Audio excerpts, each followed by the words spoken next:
ശ്രീകുമാറിന് ഒരു വാർത്ത റിപ്പോർട്ട് ചെയ്യുന്നുണ്ട്. നിപ്പയുടെ പേരിൽ തമിഴ്നാട് അതിർത്തികളിൽ നടക്കുന്ന പരിശോധനയിൽ കേരളത്തിന് അതൃപ്തി. നിപ്പ സംബന്ധിച്ച് കേരളത്തിൽ ഗുരുതരമായ സാഹചര്യങ്ങൾ നിലനിൽക്കുന്നില്ലെന്ന് ആരോഗ്യവകുപ്പ്. ആരോഗ്യവകുപ്പ് സെക്രട്ടറി തമിഴ്നാട് ആരോഗ്യ വകുപ്പുമായി ഉടൻ ബന്ധപ്പെടും. ശ്രീജിത്ത് ശ്രീകുമാരൻ ചേരുന്നുണ്ട് പത്തനംതിട്ടയിൽ നിന്ന് വിവരങ്ങളുമായി. ശ്രീജിത്ത്, ഈ കാര്യത്തിൽ ഇപ്പോൾ കൃത്യമായിട്ടുള്ള നിയന്ത്രണങ്ങൾ, പ്രതിരോധമൊക്കെ നമ്മൾ സ്വീകരിച്ചിട്ടുണ്ട്. ഇനി മറ്റൊരു പരിശോധനയുടെ ആവശ്യമില്ല. ആ രീതിയിലാണോ തമിഴ്നാടിന്റെ ഈ പരിശോധനകളെ നമ്മൾ കാണുന്നത്?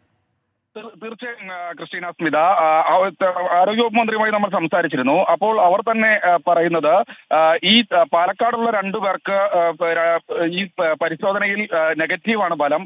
ഹൈ റിസ്ക് കോൺടാക്റ്റിലുള്ള ആളുകൾ തന്നെയായിരുന്നു, പക്ഷേ അവർക്ക് പരിശോധനയിൽ നെഗറ്റീവാണ് ഫലം. എന്നിരുന്നാലും അവിടെ ആരോഗ്യവകുപ്പിന്റെ പരിശോധന വാളയാറിൽ തുടരുകയാണ്. തമിഴ്നാട് ആരോഗ്യവകുപ്പിന്റെ പരിശോധനയാണ് മേഖലയിൽ നടക്കുന്നത്. പനി പരിശോധന അടക്കം നടത്തിയതിനു ശേഷം മാത്രമാണ് ആളുകളെ തമിഴ്നാട്ടിലേക്ക് കടത്തിവിടുന്നത്, കേരളത്തിൽ നിന്ന് വരുന്ന ആളുകളെ. ഇതൊരിക്കലും അംഗീകരിക്കാനാകില്ല എന്നാണ് ആരോഗ്യമന്ത്രി പറയുന്നത്. ഇന്നലെ ഈ പരിശോധന നടന്ന ഉടൻ തന്നെ തമിഴ്നാട് ആരോഗ്യവകുപ്പുമായി ബന്ധപ്പെടാൻ നിർദ്ദേശം നൽകിയിരുന്നു. അങ്ങനെ ആരോഗ്യവകുപ്പ് സെക്രട്ടറി അല്പസമയത്തിനകം തന്നെ തമിഴ്നാട് ആരോഗ്യവകുപ്പുമായി ബന്ധപ്പെടുമെന്നാണ് അറിയിച്ചിട്ടുള്ളത്. കോളറ വന്ന സമയത്ത്, മന്ത്രി അടക്കം പറയുന്ന പ്രധാനപ്പെട്ട കാര്യം, കോളറ വന്ന സമയത്ത് തമിഴ്നാട്ടിൽ നിന്നൊന്നും വന്ന ആളുകൾക്കായിരുന്നു കൂടുതൽ കോളറ വ്യാപനം ഉണ്ടായിരുന്നത്.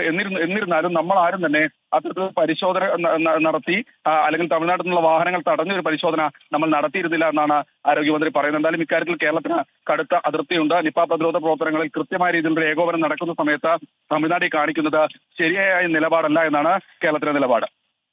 ശരി, ശ്രീജിത്ത് ശ്രീകുമാരനാണ് പത്തനംതിട്ടയിൽ നിന്ന് വിവരങ്ങളുമായി ചേർന്നത്.